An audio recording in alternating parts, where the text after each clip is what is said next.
Boa noite, meus irmãos. Boa noite, minhas irmãs.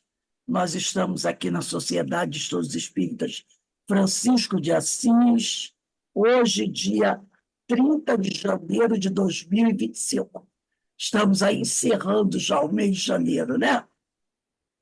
E hoje, das noites de quinta-feira, nós estudamos essa obra de Allan Kardec, o livro, ou desculpe, eu peguei o livro dos Espíritos, o Evangelho segundo o Espiritismo, meu bem velhinho, ó, gente, o Evangelho segundo o Espiritismo. Esse livro é de 1990, daí já está com seus 35 anos, né? Por isso que ele está bem encardidinho, bem velhinho, mas eu amo. Autografado pelo Kardec? Eu me lembro, você sempre dizia isso para mim. Mas 35 anos que eu tenho esse evangelho.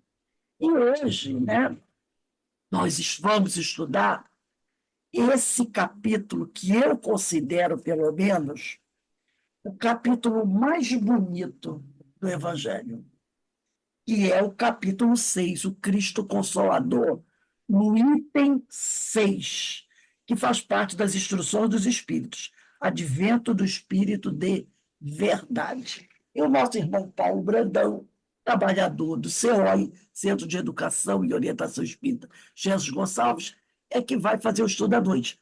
Um grande amigo, um grande irmão de longos anos de doutrina, companheiro de jornada.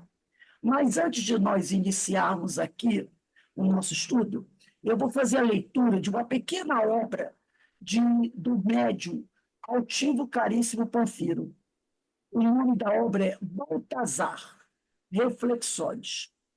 E o item, capítulo escolhido para mim de hoje, é o capítulo 41, onde o espírito Baltazar, pela mediunidade do Altivo, diz assim: Jesus nos ajuda a promover nossa elevação e, consequentemente, nossa felicidade. Quantas vezes brigamos, altercamos, defendemos pontos de vista que nem sempre são justos, por nos faltar a visão crítica do assunto.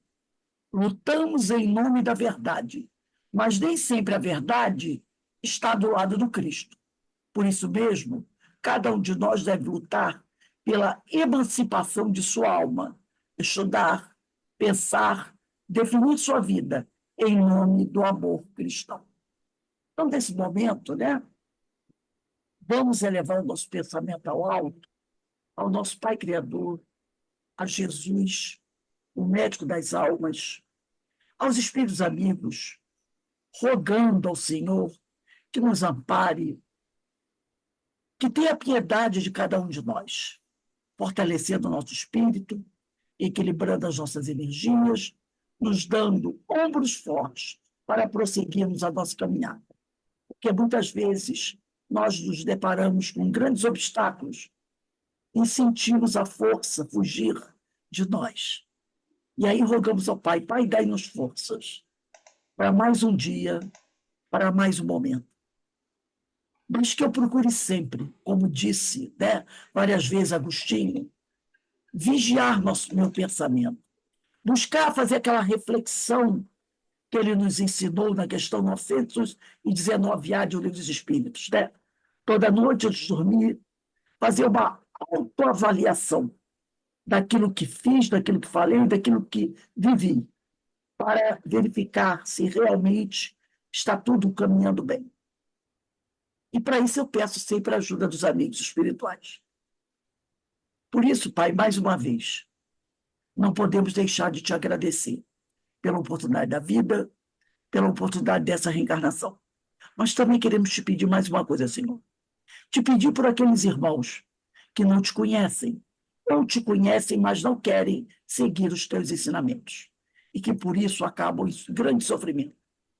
Então, queremos te pedir, por acréscimo de misericórdia, que os console, os esclareça, os ampare, para que esses irmãos se sintam fortalecidos e busquem a porta estreita, que é a porta que leva ao Senhor. Assim, envolvidos pelas vibrações amorosas que caem sobre cada um de nós, te pedimos, ó Pai, amorosamente, que nos permita dar por iniciada a nossa reunião pública da noite de hoje. Graças a Deus. Paulo, eu passo a palavra para você. Você tem até 7h20, se precisar de mais um pouquinho, até 7h30, para fazer as suas reflexões, tá bom? E Deus te abençoe e continue a abençoar todos nós. Tudo bom. Eu vou fazer um compartilhamento de tela para a gente poder mostrar. Na verdade, o texto é todo do Evangelho. Eu sei que todo mundo tem um Evangelho aí, pode acompanhar, mas é que eu fiz uns destaquezinhos para a gente fazer uns comentários, não é?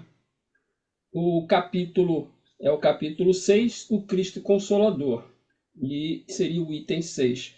Mas o item 6 ele tem muitos links com os outros itens do capítulo. Então, eu vou fazer uma préviazinha desde o começo e os capítulos, os itens anteriores, que está muito ligado ao que a gente vai falar aqui do item 6, eu vou fazer talvez alguns comentários. Nós que, quando fazemos um estudo desse, né, nós, na verdade, só estamos emitindo a nossa opinião e aquilo que a gente acredita, aquilo que a gente estudou. Quem sou eu para dar interpretação uma mensagem do Espírito de Verdade? Não é? Então, eu me baseei muito nos exemplos de Emmanuel, que é aqueles livros que tem aqui, Evangelho segundo Emmanuel, que ele pega às vezes um versículo, né, dos Evangelhos e escreve 3 páginas. Não quero fazer isso não, mas eu gosto muito da temática dele, como é que ele faz a apresentação. Então, eu vou começar aqui a partilhar a minha tela. Vou partilhar Espera aí. Não. É isso que eu quero.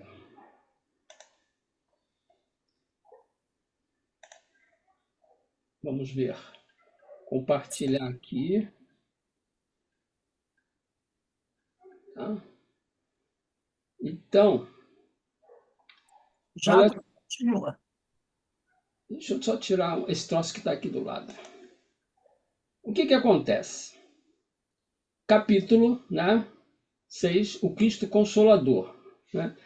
E aqui vem advento do Espírito de Verdade. Então, essa palavra a gente acha que interpreta corretamente, a gente não procura ver. Então, quando a gente está fazendo um estudo, a gente procura tirar todas as dúvidas. E a palavra advento, ela tem como, lá no dicionário, o sinônimo seria chegada, início de alguma atividade, alguma coisa que vai acontecer, um evento especial, entendeu? Então, advento é a chegada. Então, se a gente traduzisse isso aqui, seria a chegada do Espírito de Verdade, ou seja, quando ele vem, né? E temos também aqui no Evangelho, né? Nessa edição aqui que eu tenho, essa edição aqui, que é do Leon Denis, uma notinha aqui, falando Espírito de Verdade, é uma notinha aqui do tradutor que bota assim: assim se identificou no dia 25 de março de 1856, obras póstumas, o meu guia espiritual. Né? Aqui ele botou 1856. Bom, o Livro dos Espíritos foi escrito em 1857, o Livro dos Médiuns em 1861, concluído, né? E o Evangelho só em 1864. Então, em 1860, ainda estavam fazendo o Livro dos Médiuns. Interpretação minha. Quando a gente lê aqui o Evangelho, não é? A gente começa a ler as mensagens do Espírito de Verdade, aqui no item 5, como em tempos passados, entre os extraviados filhos de Israel, venho trazer. Quem que em tempos passados esteve em Israel e trouxe a boa nova? Né? Pode ser o Espírito de Verdade um representante de Jesus? Porque diz que quando alguém representa um membro assim, numa falange, é como se fosse o próprio. Tudo bem. Mas não haveria nenhum impedimento que fosse o próprio Jesus. Jesus se materializou para os apóstolos dele, para os discípulos dele. Né? Mas eu acredito que ao tempo da codificação espírita, se naquele tempo, né, em 1800 aqui, 1856. Se Kardec dissesse que estava recebendo mensagem de Jesus, ele já teria ido parar na fogueira, muito cedo. Porque a igreja já estava estabelecido o domínio dela e aquilo que era considerado heresia dava fogueira, né? Então, se o Espírito de verdade a gente acreditar que é um representante dele, né? Quando um presidente de uma nação não pode ir num evento, ele manda um representante. É como se ele estivesse lá. De qualquer maneira, o Espírito de verdade para nós é Jesus falando. Se você pegar o texto das mensagens, você vê Jesus falando. Né? É só comparar o linguajar dele com as outras passagens evangélicas. Bom, esclarecido isso, tem uma outra palavrinha aqui chamada jugo, mas quando a gente começar a ver aqui o texto, a gente vai dizer aqui o que é. Né? Então, dando início aqui, tá? Então nós temos aqui, eu vou dar um zoom um pouquinho maior, para ficar melhor. No Evangelho, né? O Cristo Consolador, o jugo leve. O que seria o jugo? Isso já foi explicado, está lá também aqui no Evangelho. Aqui. Está aqui do lado, né? Está pequenininha a letra porque é uma notificação que fica dentro do arquivo. Ó, jugo, peça feita em madeira e utilizada para prender os bois à carroça ou o arado, né? Também conhecido com o nome de canga.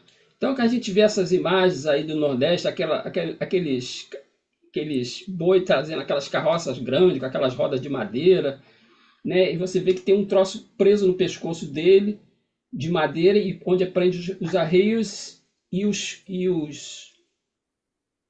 as partes de madeira da carroça para o boi poder puxar.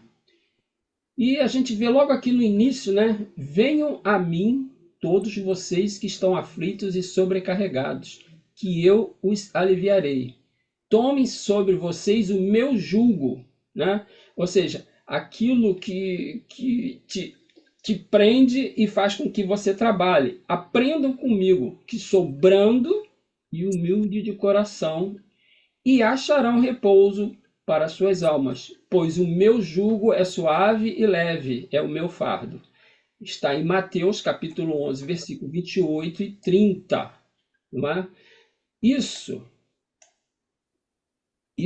traz para a gente, né?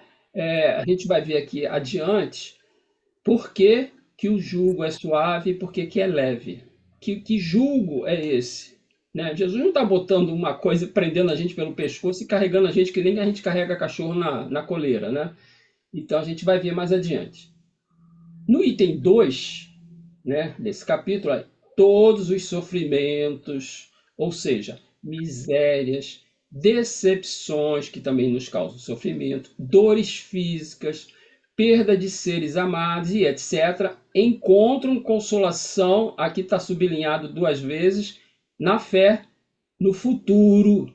Ou seja, você acreditar na vida futura, na confiança na justiça de Deus, que é que o Cristo veio ensinar aos homens. Então, se a gente vê aqui, encontram consolação, né? A gente vai ver aqui na notinha, eu fiz uma observação aqui, né, nessa notinha, dizendo para mostrar o seguinte. Eu quero ver, não tá se mexendo aqui. Deixa eu puxar um pouquinho para baixo.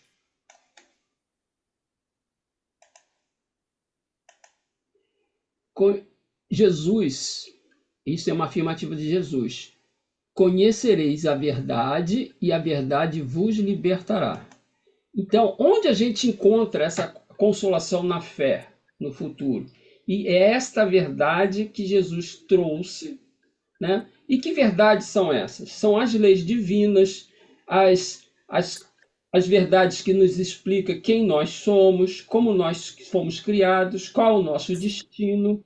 Então, a gente, ao compreender essas verdades, né, a nossa fé se fortalece, a gente passa a ter essa fé na vida futura, e quando a gente está objetivando o nosso bem-estar neste ambiente espiritual, muitas dessas coisas que aqui na Terra são consideradas sofrimentos e tudo mais, elas passarão para nós serem uma coisa mais branda, mais suportável. Porque ele diz aqui, né?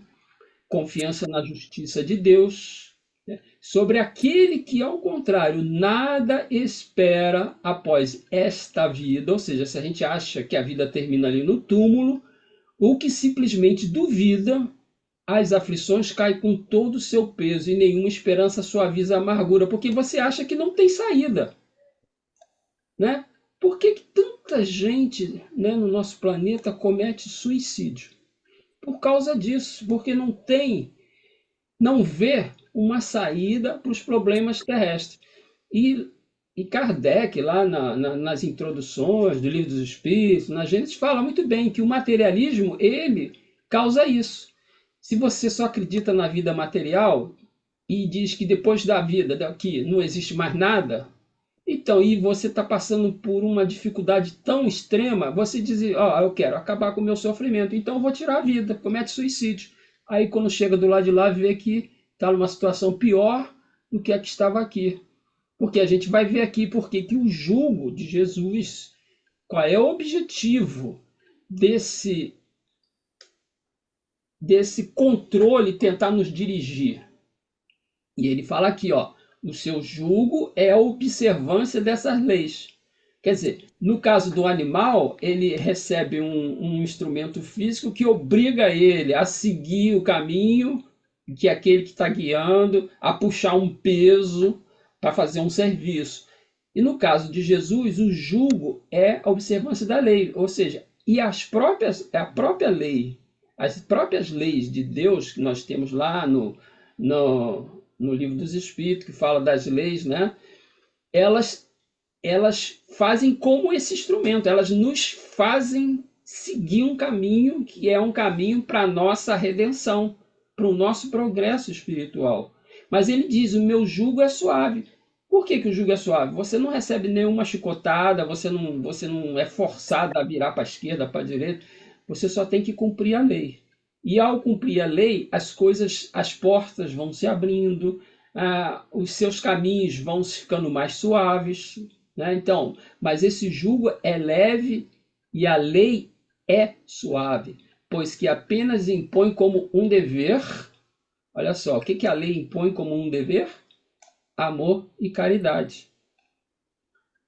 Nossa dificuldade para cumprir com esta lei, amor e caridade, tem a ver com a nossa evolução espiritual, com as nossas tendências. Aí vem, né, as nossas mazelas, orgulho, né, a própria vaidade, os apegos às coisas materiais é que vão fazer com que a gente se desvie dessas leis. Então ele diz aqui, no item 3, né, o Consolador prometido, se me amam, guardem os meus mandamentos, e eu rogarei ao meu Pai, e ele vos enviará outro Consolador. Porque, no caso, naquele tempo, quem estava consolando? Jesus. Ele veio trazer leis e mostrar que o caminho era um caminho de redenção. Então, aqueles, você via paralíticos, cegos, né, pessoas com hanseníase, passaram por aqueles processos, até porque Jesus quis demonstrar que existe cura para tudo isso, né? E quis criar essa fé e essa esperança no coração daqueles que viviam naquele tempo. Mas naquele tempo não tinha o conhecimento que nós temos hoje, ficava difícil. Então Jesus demonstrou, né? E esses espíritos que foram curados ao tempo de Jesus eram espíritos que já estavam na hora de serem, de alcançarem a sua felicidade, né? E estavam aqui quase que em missões, realmente. Eles estariam passando por isso e seriam instrumentos da vinda de Jesus para demonstrar para os demais que a vida não é só aquilo que a gente vê com os nossos olhos físicos.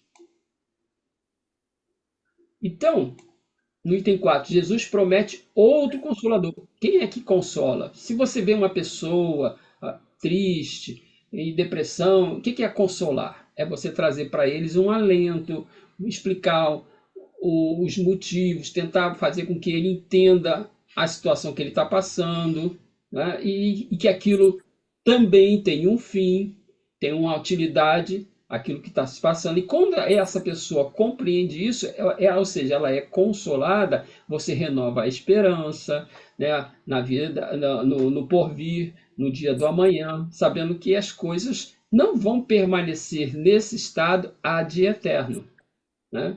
Então, este Consolador, né, que ele já diz aqui, que o Pai enviará para ensinar, olha só, essa palavra é muito importante, ensinar todas as coisas e para relembrar, ou seja, o Consolador está vindo após a vinda de Jesus aqui. Então, e relembrar, ensinar e relembrar. Ensinar aqueles que talvez não tivessem tido contato e relembrar os que já tiveram contato.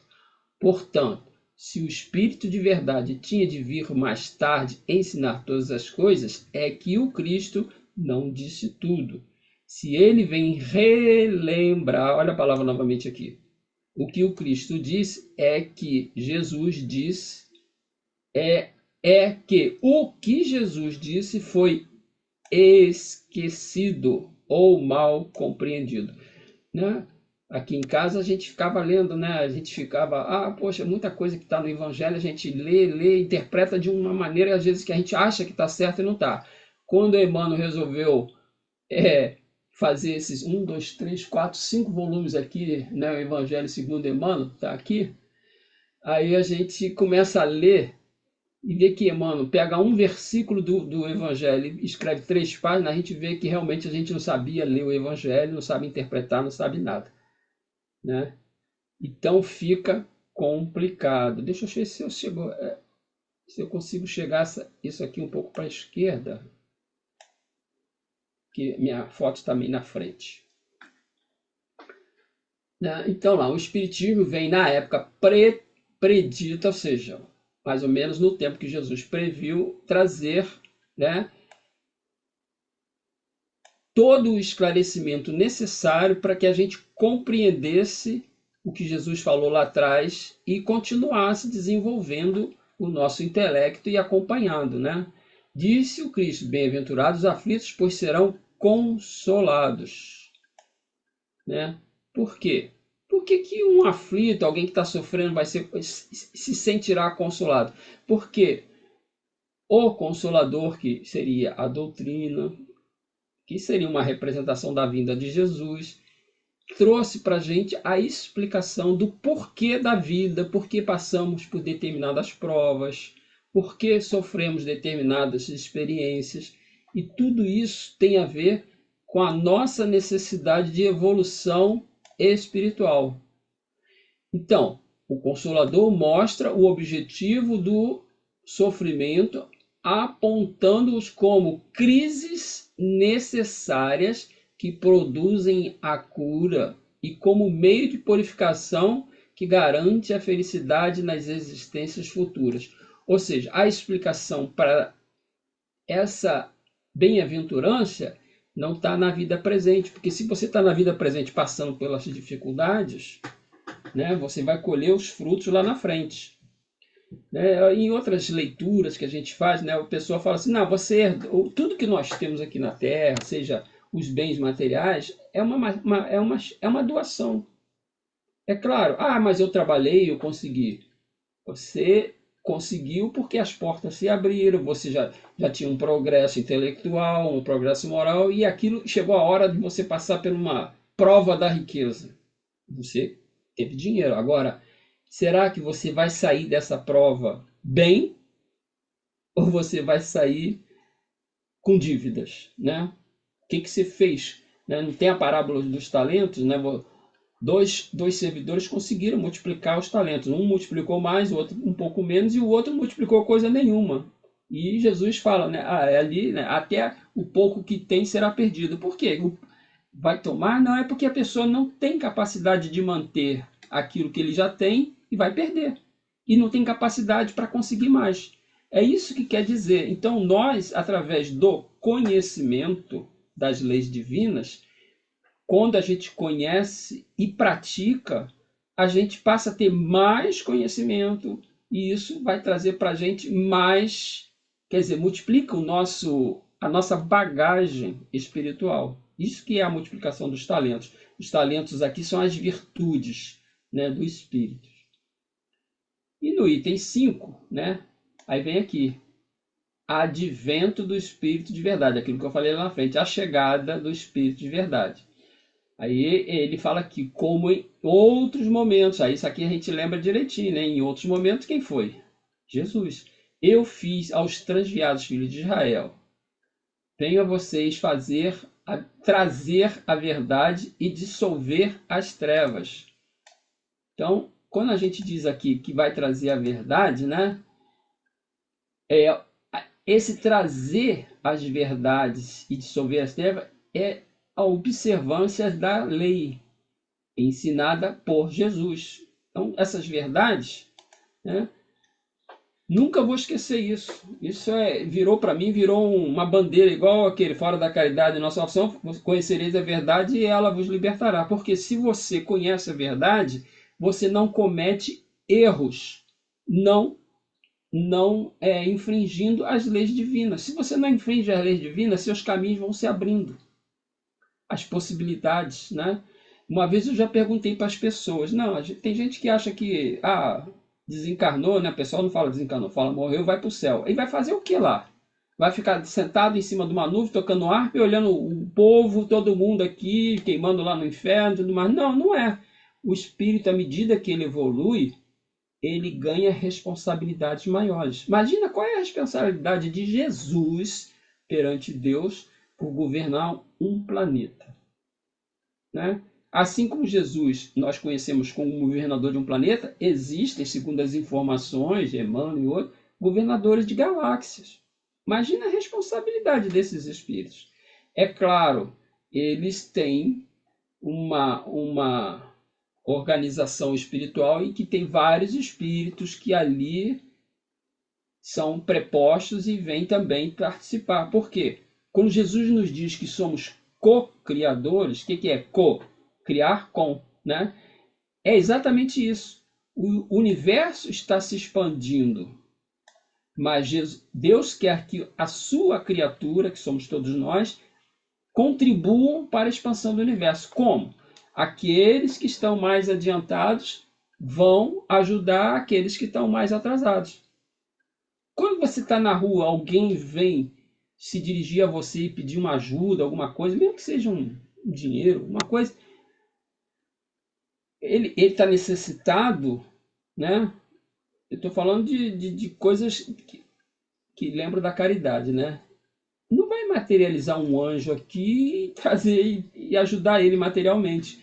O que a espiritualidade faz? Olha, aqui tem um fulaninho aqui, ele já é praticante da doutrina espírita, já conhece essas verdades, ele conhece o lema da caridade. Manda ele, direciona ele para aquela pessoa ali e pedir ajuda que ele vai ser atendido. E às vezes a gente não atende. Aí aquele companheiro, né, que encaminhou fica triste e vai tentar mandar ele para outro. E você perdeu uma oportunidade de fazer algo para o seu próximo. E eu sempre penso assim, né? Jesus não falou? Faça ao seu próximo aquilo que gostaria que fizesse para você. Então você sempre tem que pensar, se eu fosse ele, né, e ele fosse eu, gostaria que ao pedir alguma coisa, uma ajuda, essa pessoa me ajudasse? Sim. E o que eles dizem? Se você pode, ajuda. E nem sempre isso quer dizer que é dinheiro, não. Por quê? Pode ser uma palavra, uma orientação. A gente que fica pensando que tudo é dinheiro, não é? Às vezes uma palavra você pode tirar alguém que está num processo de depressão, você pode tirar alguém de uma intenção de suicídio, né? Aqui, ó, é onde está no Evangelho aqui do que eu tenho aqui, aqui diz, ó, advento, quer dizer chegada, né? Então, como diz aqui, ó, mas por que ele diz? Ele disse que deixei, ele vem aqui, ó, revelei a doutrina divinal, quando ele esteve lá. Como um ceifeiro reuni em feixes o bem espalhado no seio da humanidade. E disse, venham a mim todos vocês que sofrem. Mas, sempre tem um mais. por serem ingratos, os homens afastaram-se do caminho. E foi necessário que o Pai nos relembrasse os ensinos de Jesus. E para aqueles que não conheciam, tomassem conhecimento já numa linguagem mais acessível. Tá? Que horas tem? Ih, cadê meu relógio? Eu não estou conseguindo ver hora nenhuma. Não tem nenhum relógio aqui na minha frente.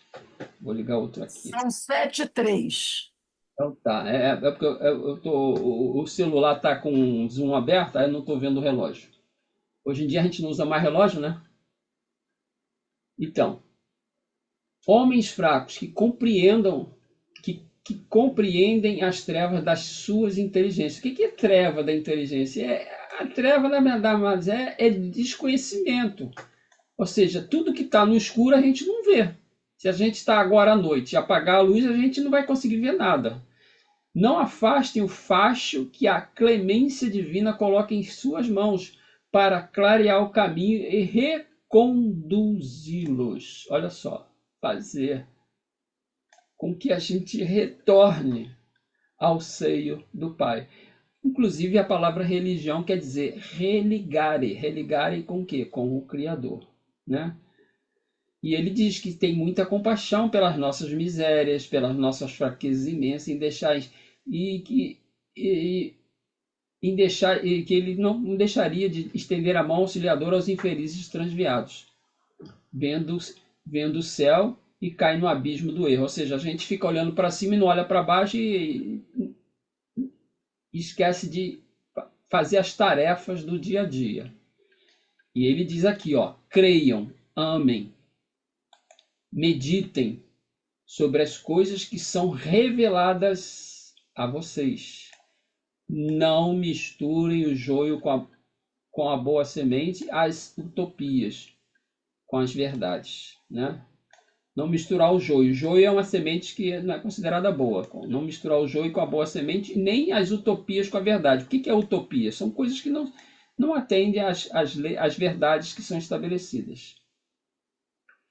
E aqui ele dá os mandamentos, né? Espíritas, amem a todos.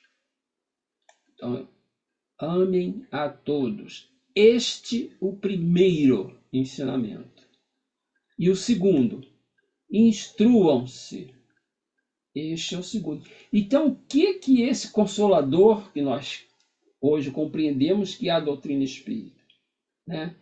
É um conjunto de ensinamentos que traz para nós as verdades espirituais, as definições, e ele só quer que a gente cumpra essa lei maior do amar a todos, porque Jesus, quando perguntaram para ele qual é o mandamento, o que ele disse?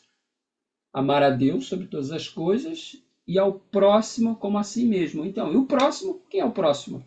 Não é meu filho, não é a esposa, não é meu pai, minha mãe, não é o companheiro de casa espírita, é todo mundo, né? Então, devemos estender esse amor, porque o amor de Deus é universal, ele não faz distinção, né? Então, que nós aprendamos esse primeiro mandamento, que é amar a todos, e nos instruirmos, porque somente através da instrução nós vamos conseguir dominar as nossas más tendências. Porque aquele provérbio que diz orai e vigiai, o certo seria vigiai e orai. Por quê? Você só pode se prevenir contra aquilo que você vê, né? Se a gente vê aqueles filmes lá de faroeste, né, que o pessoal fica lá naquelas paliçadas lá, vê a hora que os índios estão chegando para atacar, alguém tem que estar lá vigiando. Quem é que vigia? É o vigia, tá? Então a gente tem que vigiar para saber quando o perigo está chegando. E a oração é o pedido que a gente faz para nos ajudar a superar aquela dificuldade. Então, a instrução vai nos ajudar a reconhecer os nossos inimigos internos, né? Quando a gente se instrui, uma vez lá na evangelização, a gente conversando lá, e eu não sei se foi uma jovem, né? Ou até nós tínhamos lá, antes do início da evangelização, nós tínhamos o estudo Educação em Valores Humanos é o tema desses anos, mas a gente tinha um estudo com os evangelizadores. E quando a gente tocou nesses temas e contra algumas apresentações sobre orgulho e tudo mais, né? Estavam fazendo o quê? Instruindo. E alguém chegou e falou assim: poxa, eu sou orgulhoso ou orgulhosa, mas não sabia. Quer dizer, não conhecia, porque não sabia o que, que é orgulho. A gente não sabe assim de definição, mas a gente, ao estudar a doutrina, a gente passa a entender o que, que é orgulho através da sua manifestação. Por que, que o orgulho faz com a gente, né? A gente até fez lá uma representação, a gente se fantasiou lá, o boneco org, né? O org e o ego. Né? O ego é tudo eu e o org é orgulhoso. Né? Então, primeiro eu, segundo eu, tudo eu. Aí o org era muito. Tinha um pezão danado, né? E aquilo ali dizia que o europeu, em que ele pisava em todo mundo, passava por cima de todo mundo, porque primeiro ele era o mais importante. E o ego, o egoísta, ele tinha um barrigão e ficava apontando para o umbigo, ele só olhava para o umbigo dele. Então, a gente vai aprendendo essas coisas, e no momento que a gente conhece isso, a gente já tem subsídio para a gente procurar mudar os comportamentos que nos levam a ter essas atitudes egoístas, né? e orgulhosas. Então, todas as verdades encontram-se no cristianismo. Quer dizer, a doutrina espírita ela não está trazendo nada de novo. Tanto é que ela é baseada no Evangelho de Jesus e só que agora a gente lê nas entrelinhas, porque Jesus naquele tempo falou por parábolas, porque o pessoal não tinha condição de compreender como a gente compreende hoje, né? E ele diz aqui, ó, os erros que hoje se produzem são de origem da doutrina, da interpretação do cristianismo, os erros são de origens humanas, que neles enraizaram dentro da doutrina cristã. Ou seja, tudo que tem de erro dentro daquilo, os dogmas, aquilo que aconteceu, as fogueiras, as cruzadas, são erros humanos. São erros humanos. Né? Eis que além do além-túmulo que julgavam que eram nada, vozes vos clamam, irmãos, nada morre, Jesus Cristo é o vencedor do mal. Né? Uma mensagem do Espírito de Verdade em Paris, 1860. E aqui, o item 6, que seria o tema do nosso estudo, é o fecho de tudo isso que já foi falado. Né? Olha só, o que ele está dizendo aqui, a primeira frase, isso que a gente já comentou aqui em cima. Venho instruir e consolar os pobres deserdados. Né? Deserdados segundo a terra, porque a gente acha que é um miserável, ele não tem isso, ele não tem aquilo. Por que tem tanta gente que tem tanto e tem gente que não tem nada? E a doutrina vem nos explicar o porquê dessas coisas. São preparos que nós desenvolvemos, são preparos para a nossa elevação espiritual. São experiências que devemos passar. Porque a nossa vida pregressa, possivelmente já tivemos do outro lado.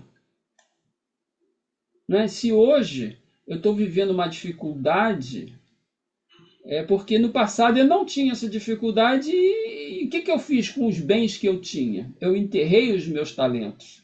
Hoje, até o pouco que eu tinha eu perdi. Então eu estou nessa situação mais difícil. Então, venho lhe dizer que eleve sua resignação, ou seja, nós temos que nos resignar com a nossa posição, ao nível de nossas provas.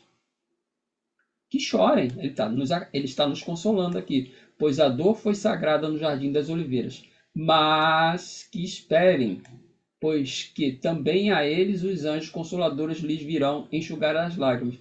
Então, quando nós passamos por uma prova e com resignação, chega um momento que alguém, né, vem nos consolar, nos renovar as nossas esperanças para que a gente encontre forças novas para prosseguirmos na nossa caminhada. E ele diz aqui, obreiros, ele chama a gente de obreiros. Obreiro é aquele que trabalha. Trace o seu rumo, recomece no dia seguinte o trabalho penoso da véspera. Porque para gente o trabalho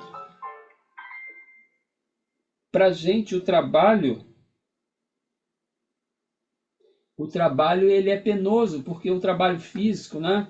Mas quem quer dizer que só o trabalho físico é penoso? O trabalho intelectual também, né?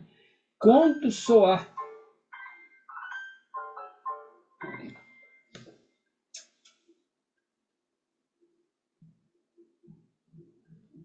Então, olha só, o trabalho das suas mãos fornece aos seus corpos o pão terrestre. Porém, suas almas não estão esquecidas. E eu, o jardineiro divino, as cultivo no silêncio dos seus pensamentos. Então, essa palavra pensamento, eu acho que é o segredo de toda a nossa convivência aqui na Terra. Porque a gente acha que quando eu penso, ninguém sabe, ninguém ouve, eu posso pensar o que eu bem quiser. Às vezes você pode interpretar uma personalidade e nos seus pensamentos você está falando exatamente. Você está elogiando com a boca e no pensamento você está condenando. Então, nós que estamos tendo contato com essa doutrina, nós temos que ver que tudo que a gente faz, aquilo que a gente fala, aquilo que a gente faz, né, as nossas intenções, tudo isso passa pelo pensamento, né? E o pensamento, por sua vez, ele vai se moldar ao que a gente sente, ao nosso sentimento. Então, qual é o segredo disso tudo aqui? Procure conhecer as suas falhas morais. Você conhecendo as suas falhas morais, você pode identificar quais são os pensamentos que como se diz, se regozijam com os pensamentos, com as suas falhas morais, e quais são os pensamentos necessários, o que você tem que fazer para mudar essa conduta, né? Então, se você é uma pessoa muito suscetível, violenta, né, tudo te irrita, você tem que fazer aquela pergunta: por que que isso está me irritando? Alguém falou alguma coisa, levou uma fechada no trânsito, aquela coisa toda. Então, veja só, se você começar a fazer essa pergunta, por que que isso está me irritando, você está no caminho para conseguir consertar isso. Não quer dizer que tu vai resolver isso logo assim, não. Eu estou 3 anos tentando e não consigo, mas melhorei bastante. Então, a gente tem que começar a olhar a nossa vida e viver aqui na Terra, como os Espíritos já nos disseram. Não estar na Terra, mas não ser da Terra, porque você é um espírito imortal. A verdadeira vida não é essa. Nós estamos vivendo uma personalidade. É igual aquele ator que interpreta uma novela. Acabou a novela, aquele papel acabou. Ele vai interpretar outro, não é? Eu já disse para uns colegas meus de marinha, dizendo, né, comparei a vida como sendo uma viagem de cruzeiro marítimo. Você tem a sua vida, né, você rala, aí um dia você compra uma passagem, aí chega lá naquele navio e tem tudo. Você tem roupinha lavada, um quartinho arrumado, você nem precisa arrumar a cama. Quando você sai para tomar café e volta, a cama está arrumada. Mas chega um dia que o navio volta para o porto e você tem que desembarcar. Aí tu vai ter que encarar a tua verdadeira vida, não é? A vida não é aquilo. Aquilo ali é uma espécie de um teatro que você está vivendo. E quando você começa a achar que aquilo ali é a verdadeira vida, você quer toda hora estar fazendo um cruzeiro marítimo, gastando seu dinheiro que não tem para fazer um cruzeiro marítimo. Aí você vai ver que cada vez a sua vida vai ficar mais enrascada, né? Então ele quer dizer aqui, quando só a hora do repouso, que hora é essa? Quando a gente desencarnar, e a trama da vida se escapar de suas mãos e seus olhos se fecharem para a luz, sentirão que surge e germina a minha preciosa semente em vocês. Que semente é essa? Tudo isso que foi dito, tudo isso que foi colocado em nosso coração, em nossa mente, para que a gente consiga, como diz André Luiz, sermos completistas. A gente chega aqui com uma dívida, né, de 100 mil. Se a gente sair com uma dívida de 90 mil, a gente já teve lucro, Mas tem gente que chega com 100 e acaba saindo com 200, né? Então, nada fica perdido no reino do nosso Pai. E os seus suores e misérias formam o tesouro que os tornará ricos nas esferas superiores. Ou seja, esses tesouros, né, são aqueles que a traça não pode comer e o homem não pode roubar. São os tesouros morais, são os tesouros da alma, ou seja, o tesouro do espírito. Onde a luz, ou seja, lá, né, você, ao desencarnar, você vai ver que a luz substitui as trevas. E onde o mais maltrapilho dentre vós, dentre todos vocês, será talvez o mais resplandecente. Porque às vezes a gente aqui na Terra, a gente fica olhando posição social, condição material, e às vezes acha que aquela pessoa que a gente não dá no mínimo valor, não vale nada. E quando chega lá do outro lado, ele está com aquela luzona lá e a gente aqui é tudo apagadinho, né? Em verdade, eu digo a vocês, os que carregam seus fardos e assistem, olha só, não basta só carregar. Carregar seus fardos é você cuidar da sua, do seu espírito e das suas necessidades. Mas nós podemos progredir ajudando os nossos irmãos bem-amados, ou seja, ajudando o progresso do irmão. E Francisco de Assis, né? Não posso esquecer dele. É dando que se recebe, né? É amando que se é amado. É tudo aquilo, é perdoando que se é perdoado. Então, quando a gente sai do nosso ego, ou seja, em vez de ficar olhando só para dentro de você, do seu umbigo, e você se doa ao próximo, a gente está cumprindo aquele mandamento: amar ao próximo como a si mesmo, né? E ele fecha aqui dizendo: eduquem-se na preciosa doutrina que dissolve erro das revoltas e os mostra sublimes objetivos da provação humana. Ou seja, tudo que a gente passa aqui na Terra, toda essa provação tem um objetivo, que são sublimes perante as leis de Deus, perante o nosso progresso espiritual. Então, assim como o vento varre a poeira, que também o sopro dos espíritos dissipe os seus ciúmes contra os ricos do mundo, que não raros são muitos miseráveis. Olha só, a gente acha que miserável seria só aquele que mora na rua, embaixo da ponte, que não tem nada, né? Mas muitas vezes, dentro de uma mansão, pode ter um que se enquadra nisso aqui. Pois se acham sujeitos às provas mais perigosas que a de vocês. Porque quem tem riqueza, às vezes domina pelo dinheiro, compra soluções, né? Então, ele diz que essa prova da riqueza é mais difícil do que a prova daquele que vive na pobreza. Estou com vocês, o meu apóstolo os instrui. Bebam na fonte viva do amor. Olha só, amor, essa palavra aqui é a palavra-chave. E preparem-se, cativos da vida. Aqui, ó, somos nós encarnados. Estamos cativos, porque o corpo de carne é como se fosse uma camisa de força. Nos preparem para nos lançarmos a um dia livres e alegres no seio daquele que os criou fracos, quer dizer, nós fomos criados simples e ignorantes, para que nós crescêssemos e nos tornássemos perfeitos. E ele quer que se modele a nossa argila, ou seja, a gente vai modelando para que a gente cresça em espírito e em verdade, né? É uma mensagem do Espírito e Verdade dada em 1861, que foi o ano em que o Livro dos Médiuns foi publicado pela primeira vez, foi lançado, né? E o Evangelho vai só ser lançado em 1864. Então, essa mensagem aqui, ela é anterior à criação do Evangelho e está aqui para nos lembrar, né? E no item 7, sou o grande médico das almas e venho trazer o remédio que há de curá-los. Que remédio é esse? Já falamos aqui em cima. É o conhecimento da verdade, né? Deus consola os humildes e dá-lhes aos aflitos a força que lhe pedem. Ou seja, nós não pedimos força, então ele nos consola e nos dá essa força.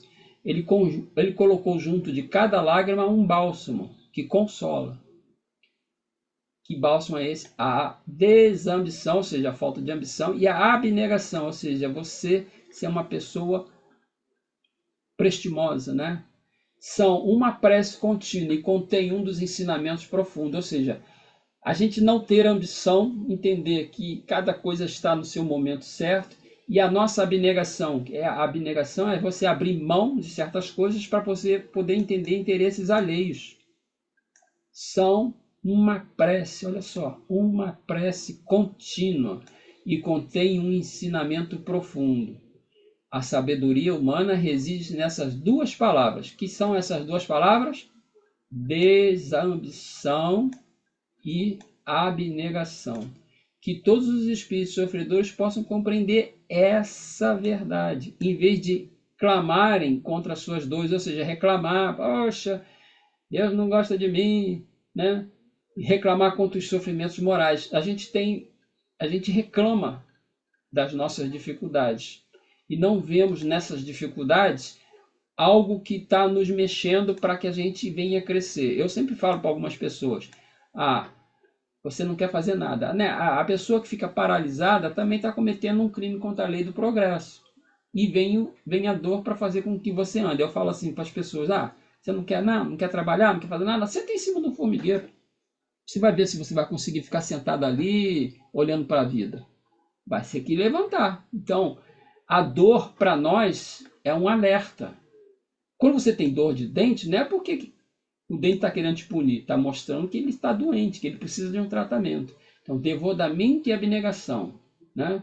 Elas resumem todos os deveres, olha só, a devotamento e abnegação resume todos os deveres que a caridade e a humildade nos impõem. O sentimento do dever cumprido dá repouso ao espírito em resignação.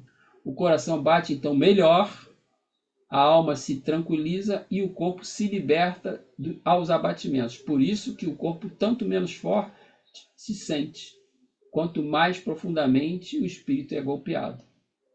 Então, esses ensinamentos é para nós entendermos a nossa caminhada, por que passamos por dificuldades. Agora, isso é automático? Não, não é. Nós temos que entender, ler e procurar ver em cada coisa que nós estamos passando aonde se encaixa essas definições. E quando você para pensar, se agora, já estou lá com seus 60, 70 anos, e olha para trás e faz uma retrospectiva da sua vida, com uma mente aberta, esclarecida, você vai ver aquilo que foi boas oportunidades você aproveitou, aquilo que foi oportunidade oferecida e você não aproveitou, as escolhas que você fez foram corretas e as escolhas que você fez e você quebrou a cara. Porque os Espíritos já nos disseram, das nossas provas aqui na Terra, né, das nossas dificuldades e sofrimentos, mais do que 50% a gente buscou isso aqui, nessa encarnação. Poucas provas, realmente, as provas, doenças congênitas aqui, têm ligação com os erros de vidas passadas. Mas muitas das nossas dificuldades atuais, nós conseguimos aqui, ainda nessa encarnação. Né? Isso é o que teríamos que refletir sobre a palavra do Espírito de Verdade, né? E que nós possamos, assim, né? Deixa eu parar aqui de compartilhar. Que nós possamos, então, refletir sobre isso, abrir os nossos corações, né? Isso dá uma sensibilidade para a gente, né? Mexe com a gente quando a gente estuda isso e leva isso internamente, faz com que a gente realmente comece a entender isso e o nosso pensamento em relação ao nosso próximo, o nosso vizinho, o nosso parente próximo ou distante, os erros cometidos, isso tem muito a ver com essa experiência e com esse conhecimento, né? Que nós possamos cada vez mais absorver esses conhecimentos. Eu sempre peço na minha prece que ilumine minha mente, né? Até porque é através da iluminação da mente que você vai conseguir distinguir o que é certo e o que é errado, força para tocar aquilo que tem que ser feito discernimento, né, a resignação para aceitar aquilo que não pode ser modificado e discernimento para reconhecer o que pode ser modificado do que não pode ser modificado. Muita paz a todos, que a gente possa, né, nesse momento, com o nosso coração sensibilizado, absorver esses conhecimentos e introspectá-los no nosso dia a dia. Muita paz. Boa noite a todos. Né? Eu não estou conseguindo ver o horário. Não sei se eu estou dentro do horário. Acho que estou. Sim, meu amigo, está dentro do horário, sim. Está dentro do horário. É que minha tela está toda aberta aqui. Tudo que não tem relógio aqui na minha frente está. Eu tinha que pegar o relógio lá da cozinha para botar aqui. Da próxima vez eu vou. Já aprendi a experiência. Eu, da minha frente, eu tenho dois, que aqui eu adoro o relógio. Tenho meus irmãos, eu tenho que agradecer. Esse Evangelho, capítulo 6 é maravilhoso, eu sou apaixonada por esse capítulo, e toda vez que eu ouço falar, né, sou o grande médico das almas, eu também me emociono muito, porque a gente sente a presença de Jesus junto a nós, e isso é muito forte, isso é muito forte, né? Então, que a gente possa realmente mergulhar nesse Evangelho de Jesus, sentir o Mestre, né? De forma completa, junto a cada um de nós. Muitas vezes a gente diz assim, a gente escuta muito do povo dizer, Jesus tem que voltar. Aí eu pergunto, e por acaso Jesus, quando é que ele foi embora? Ele não foi embora? Por que ele tem que voltar? Nós é que nos afastamos dele, mas Jesus sempre esteve aqui. Então, essa coisa de que Jesus tem que voltar, ele não tem que voltar, ele nunca foi, ele sempre esteve aqui perto de nós, né? Então, que a gente possa realmente, a cada dia, né, buscar retornar para perto de Jesus, porque aí é que está, né? Como diz o povo por aí, a nossa salvação. É aí que nós vamos conseguir cumprir com aquilo que o Senhor nos destinou. Criados simples e ignorantes, para crescer, caminhar, aprender. E um dia, depois de longa caminhada e repletos dos ensinos de Jesus, podermos nos aproximarmos do Pai, o Criador, fazendo a viagem de volta, né? Só que agora vamos chegar junto ao Pai diferente de quando saímos, simples e ignorantes, mas agora perfeitos, puros. E Jesus é o nosso mestre, o nosso guia nessa grande caminhada de retorno aos braços do Pai. Muito obrigado, meu amigo. Que Deus te abençoe, te fortaleça e possamos contar sempre aqui com a tua presença junto a Temos, nós. né, as novidades, né, a respeito dessas passagens, das nossas interpretações, né? Tem duas passagens rapidinho para falar aqui, né, para a gente fechar, né? Tem aquela história pegadas nas areias, né, que o cidadão olhou e viu, aí chegou, reclamou lá com Jesus. Poxa, sempre que eu estou observando aqui, a gente estava andando na areia e nos momentos mais difíceis da minha vida só tinha uma pegada. Se me abandonou, ele falou assim: não, meu filho, nesse momento eu estava te carregando no colo. Né? E tem a história da vovozinha, né? Que ela morava numa casinha na beira de um rio, o rio começou a encher, aí passou uma carroça, vovó, vamos embora, o rio está enchendo. Não, Jesus vai me salvar. Aí começou a água a entrar e veio alguém, passou numa canoa, vovó, entra aqui na canoa, vamos embora. Não, Jesus vai me salvar. A água foi subindo, subindo, chegou na janela, ela foi pro telhado. Passou um helicóptero, jogou uma escada. Vovó, sobe aí, você não tá vendo que tá cheio d'água? Não, Jesus vai me salvar. Final da história. O que aconteceu com a vovó? Vovó morreu. Aí chegou lá em cima e foi reclamar com São Pedro. Pô, São Pedro, eu tenho fé em Jesus. Poxa, ele disse que ele ia me salvar. Rezei, rezei, rezei e agora eu tô aqui. Ele falou assim: ele deu 4 chances para você. Você reusou a canoa, reusou o cavalo, reusou o helicóptero. A gente às vezes pede e quer que ele se materialize aqui do nosso lado para nos carregar no colo. Não é essa o ensinamento, né? É isso aí, meu amigo. Bem, meus irmãos, é, estamos encerrando a nossa reunião pública de hoje.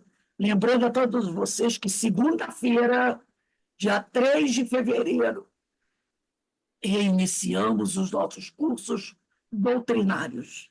Segunda-feira, o Livro dos Espíritos e a obra de Vô do Amaral Pereira, Recordações da Mediunidade, e depois a nossa palestra pública. Então, 3 de fevereiro, recomeçamos os nossos estudos, porque no mês de janeiro só tivemos as palestras, tá? Então, mais uma vez, eu agradeço a presença de todos. Paulo, dê o nosso abraço a Sandra, a Juliana, diz para ela que nós estamos com saudades. Né? Como também estou com saudade de você, meu amigo. E agradecer a vocês por estarem conosco sempre, deixar um beijo no coração de todos. E eu vou pedir aqui a minha irmã Deise. Deise, por favor, você pode ligar seu microfone e fazer a nossa prece de agradecimento, minha amiga? Sim, sim, é um prazer. Então, neste momento, nós temos tanto a agradecer a nosso Senhor Jesus Cristo, por Ele ser o nosso Consolador. Vamos fazer todos juntos a prece que Ele nos ensinou. Pai nosso, que estais no céu, santificado seja o vosso nome. Venha a nós o vosso reino. Seja feita a sua vontade, assim na terra como nos céus. O pão nosso de cada dia nos dai hoje. Perdoai as nossas ofensas, assim como nós perdoamos a quem nos tem ofendido. E não nos deixe, Senhor, cair em tentação, e livra-nos de todo mal. Assim seja. Muito obrigada. Muito obrigada, minha amiga. Muito obrigada a todos, tá bom? Ó, um beijo aí no coração de todos, tá? E um bom fim de semana com muita paz, muita luz e muito amor, tá bom? Dá um beijinho no Theo, tá, Deise? Dá um beijinho aí no nosso... Obrigada, gente. Muito obrigada. Boa noite. Muito Boa obrigada pela noite a todos. educação. Até segunda. Obrigada. Beijo aí para todos, gente. Tchau. Obrigada pela palestra, Paula. Excelente.